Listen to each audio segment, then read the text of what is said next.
நினைவில் வாழுகிற என் தந்தையையும் நேரில் வாழ்த்துகிற என் அன்னையையும் அன்னை தமிழையும் இந்த மண்ணையும் மக்களாகிய உங்கள் அனைவரையும் வணங்கி தொடங்குவதிலே எரியவன் பெருமகிழ்ச்சி அடைகிறேன். இரண்டு பெரிய ஆளுமைகள் அறிஞர்கள் முழங்கி சென்ற பிறகு ஏதாவது மீதம் இருக்குமா என்கிற சிந்தனை உங்களுக்கு இருக்கும். அதை போலவே தான் எனக்கும் தோன்றியது. இன்னும் ஏதாவது மீதம் இருக்கிறதா சொல்வதற்கு அப்படின்னு.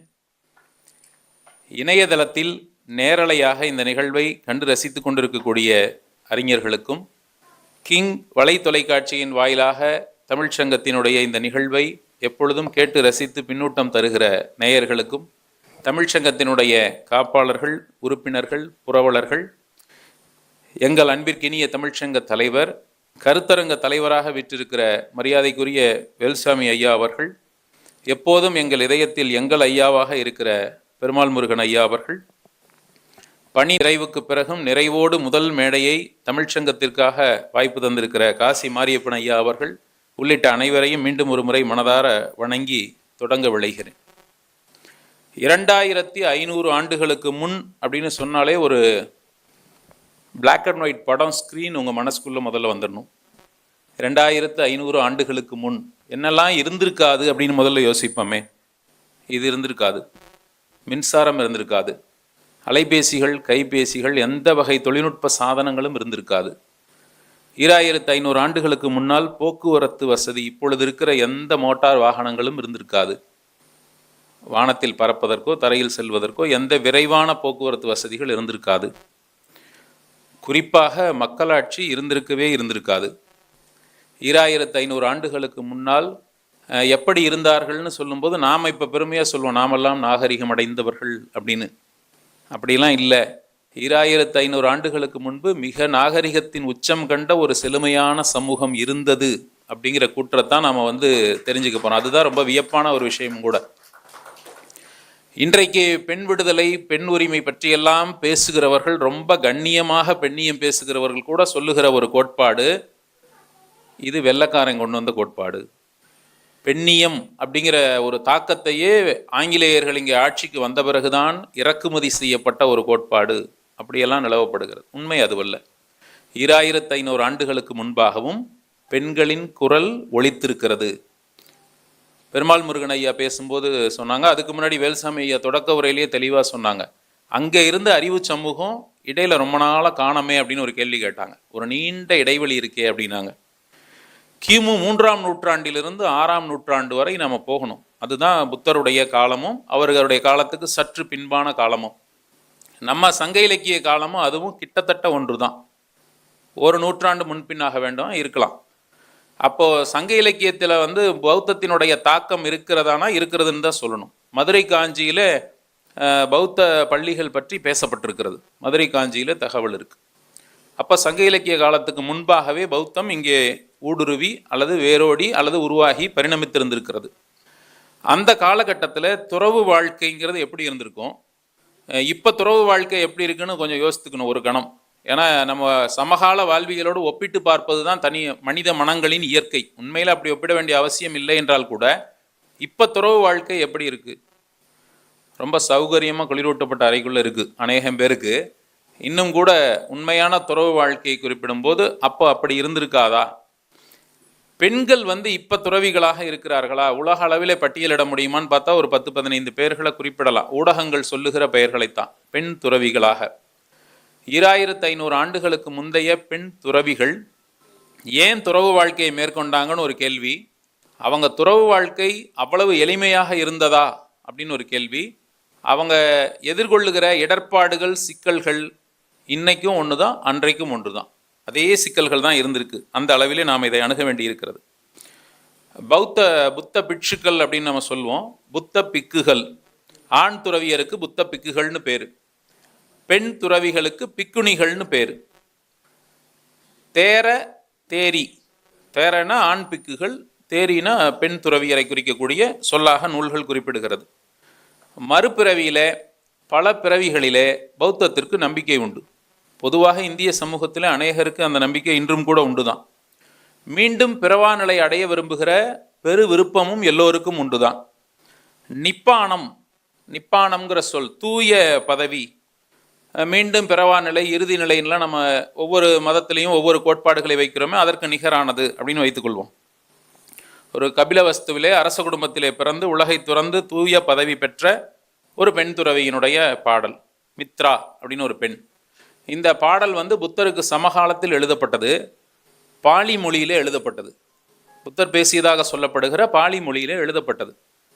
1905ஆம் ஆண்டில் ஒரு பெண்மணியால் ஆங்கிலத்திலே மொழிபெயர்க்கப்படுகிறது.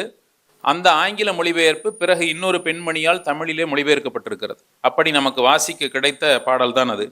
அமாவாசை பௌர்ணமியிலும் அவற்றிலிருந்து 8ஆம் நாளிலும் விருந்தளித்தேன், என்வகை நோன்பும் எஞ்சிய விரதங்களும் கடைப்பிடித்தேன், விண்ணுலகவாசிகளான கடவுளரால் கவரப்பட்டேன்.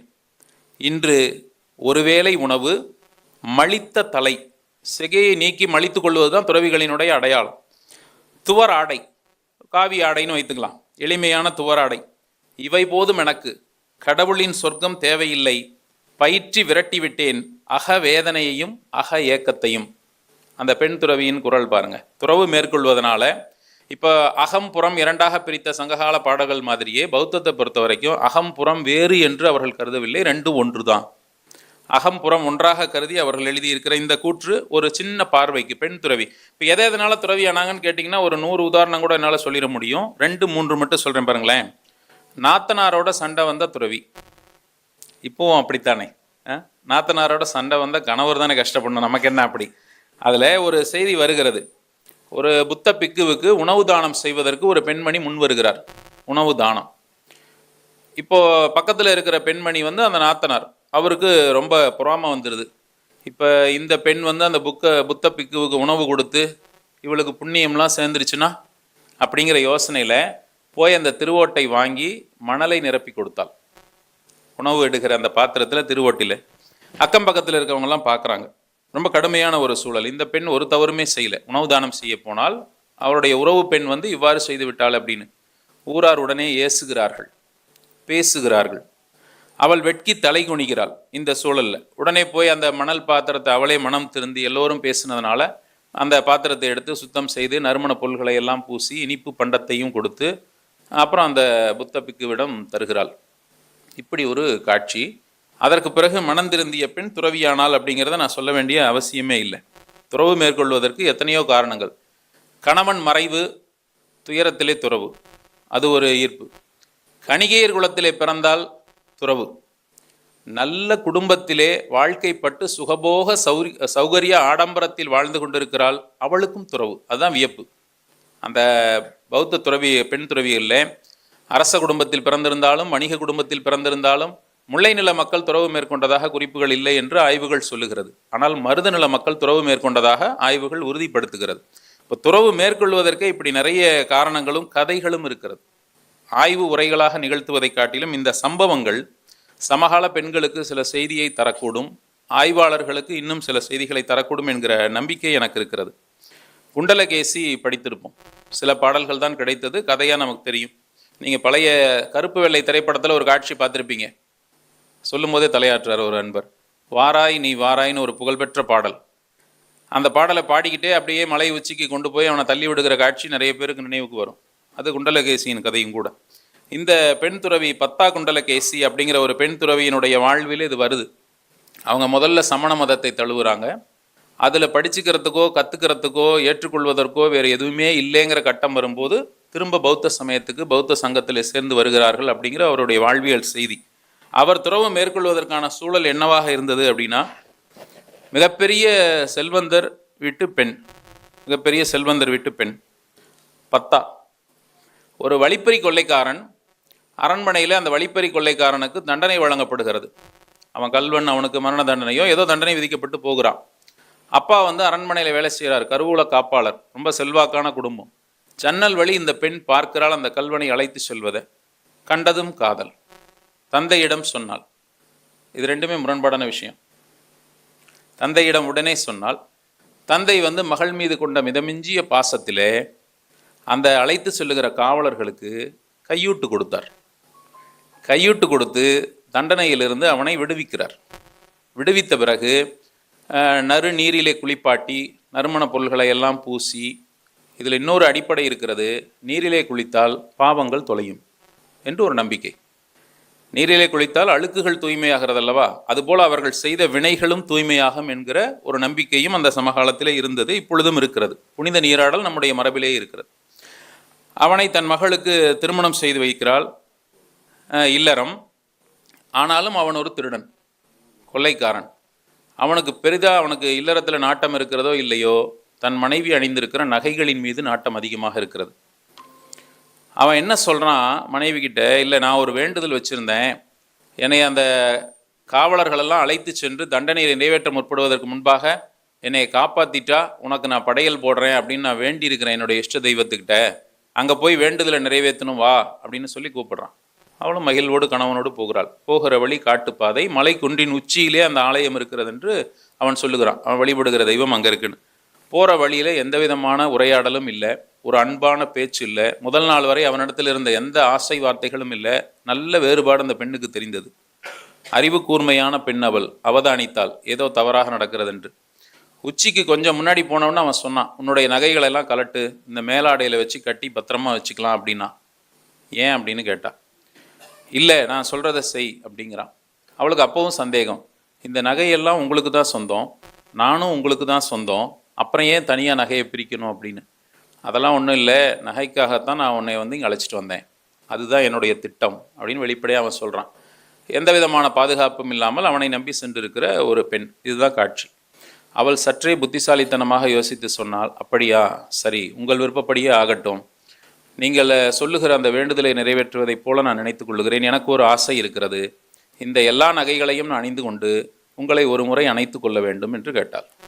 சரி என்று அந்த கல்வனும் உடன்பட்டான். எல்லா நகைகளையும் அணிந்து கொண்டு முன்புறமாக சென்று அவனை அணைத்து கொண்டால்.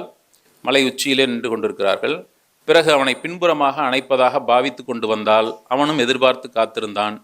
பின்னிருந்து அவனை கீழே தள்ளிவிட்டாள். மலை தேவதை அந்த பெண்ணை வாழ்த்தியது. எப்போதும் ஆண்கள் புத்திசாலிகள் என்று நினைத்து கொள்ள வேண்டாம், பல நேரங்களில் பெண்கள் தான் அறிவாளிகள். அந்த மலை தேவதை அந்த பெண்ணினுடைய முயற்சியை வாழ்த்தியதாக ஒரு செய்தி இருக்கிறது. பிறகு அவள் வீடு திரும்ப முடியுமோ? கணவனை கொன்றுவிட்ட பெண் என்று இந்த சமுதாயம் என்ன செய்யும்? வீட்டுக்கு போக முடியாது. உடனே முடிவெடுத்தால் துறவு வாழ்க்கையை மேற்கொண்டாள். துறவு வாழ்க்கையை மேற்கொள்வதற்கு அந்த சமயத்திலே அவளுக்கு கிடைத்த வாய்ப்பு சமண சமயம் தழுவுதல். பணஞ்சீப்பு கொண்டு சிகை மளித்தார்கள். மீண்டும் சிகை வந்ததனால் அவளுக்கு பெயரே அப்படி வந்தது. கொஞ்சம் சுருள்முடி பத்தா அப்படின்னு அவருடைய பெயரோடு சுருள்முடி என்கிற அடையாளமும் கூட சேர்ந்ததாக சொல்லுகிறது. அந்த சமண மதத்தினுடைய கூற்றுகளை எல்லாம் நன்கு கற்று தேர்ந்த பிறகு வாது போரிலே அவளை வெல்வதற்கு ஒருவருமே இல்லை.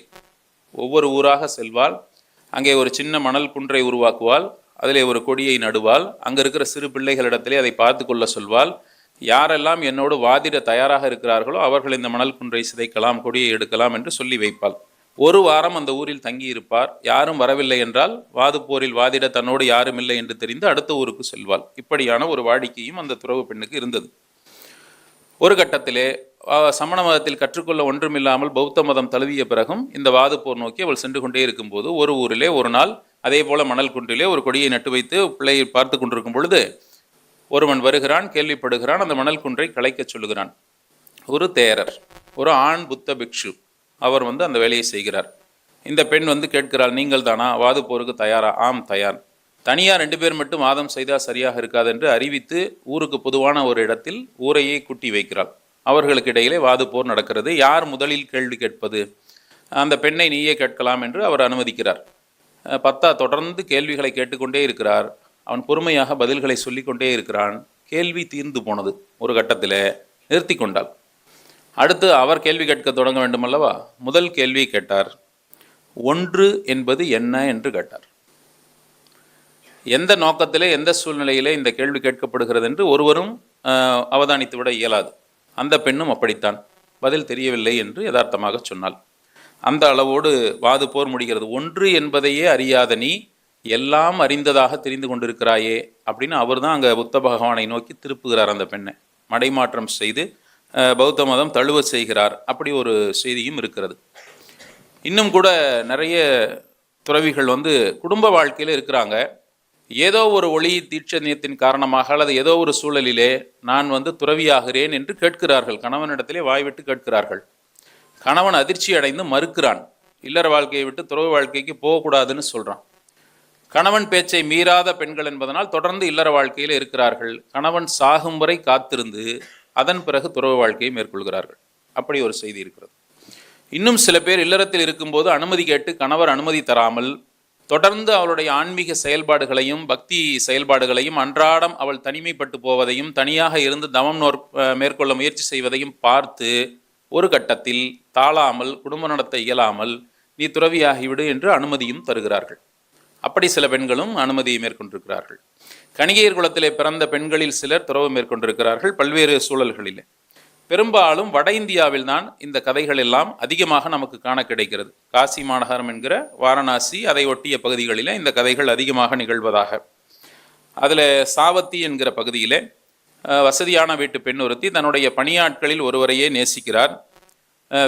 ஒரு செல்வந்தர் ஒருவரை பெற்றோர் மனம் முடிக்க நினைக்கும் பொழுது தான் நேசித்த ஒருவனோடு மனம் செய்து கொள்ளலாம் என விரும்பி தன்னுடைய பொருட்களை சின்ன மூட்டையாக கட்டிக்கொண்டு அவனோடு உடன்போக்கு மேற்கொண்டு விடுகிறாள்.